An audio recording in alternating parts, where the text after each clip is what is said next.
We have a thread here from another regular contributor to the show, although I would love to have him on sometime to talk about this stuff. But Alec is an attorney who talks a lot about how the media engages in propaganda. At Equality Alec, if you're not following him, I'm going to read you a thread he posted earlier today. Thread. Today, the New York Times published what might be its worst police propaganda article yet. It's by the same newly hired reporter who I've written about before. I try my best below to explain what happened and why it is so important. Today's article is by the same reporter who published similar false and misleading factual claims with similar sources and similarly excluded the evidence and research that contradicts him. Here was my prior critique, and he links to his recent thread about this reporter. The thesis of today's article is that it is a false choice to invest in either police or alternatives to police. We should do more of both because the article says, quote, policing in general reduces crime and violence. That is patently false. Patently false. If you go to areas with the most police, you're going to be in areas that have the most violent crime. If you go to areas that have less police but better social services, you're going to be in an area with less violent crime. But they just assert that, they don't cite it, and they assume that everyone will just digest that as a fact, as though it is a consensus among experts. This is one of the ways the New York Times does this propaganda, is they act as though there's a consensus among criminologists and attorneys about this stuff. And it's just patently false, that it's the New York Times publishing lies and refusing to cite those lies.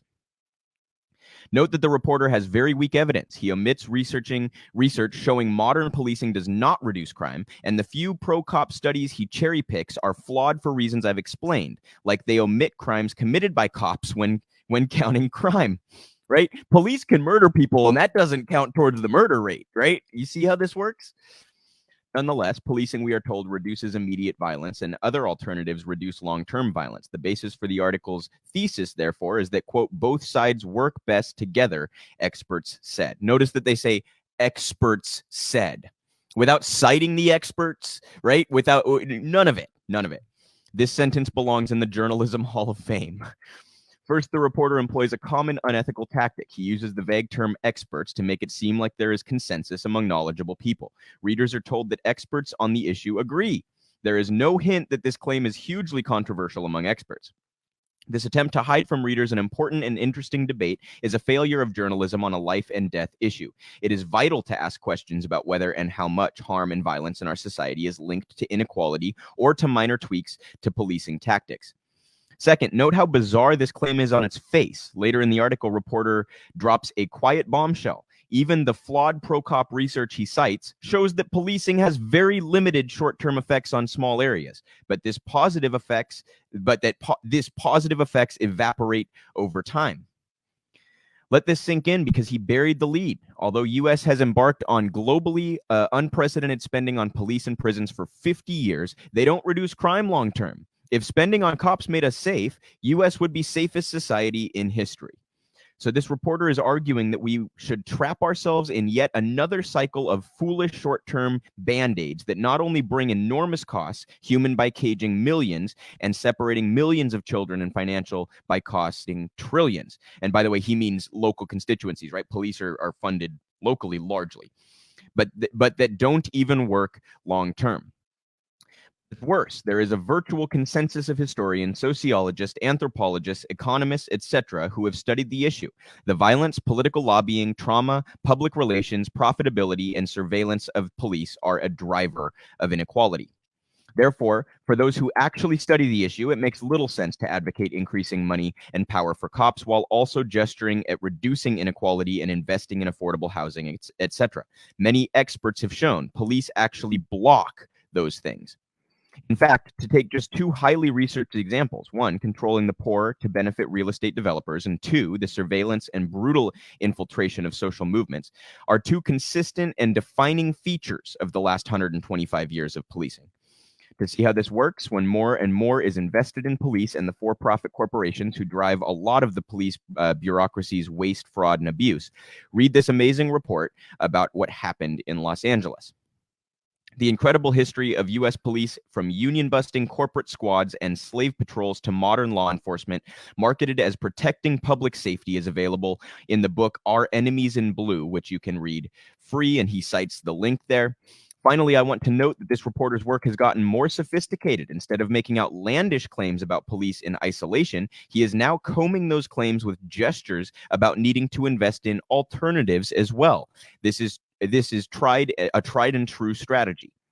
As I've written about those who benefit from ever metastasizing punishment bureaucracy that elites use to preserve inequality, create nice sounding reform rhetoric to get well-meaning liberals to oppose needed structural changes. It's a repeat cycle. And he always ends, or often ends his threads with a cute picture of his cat. He says, while I was writing this thread, he climbed into the fireplace and now he has soot all over his face.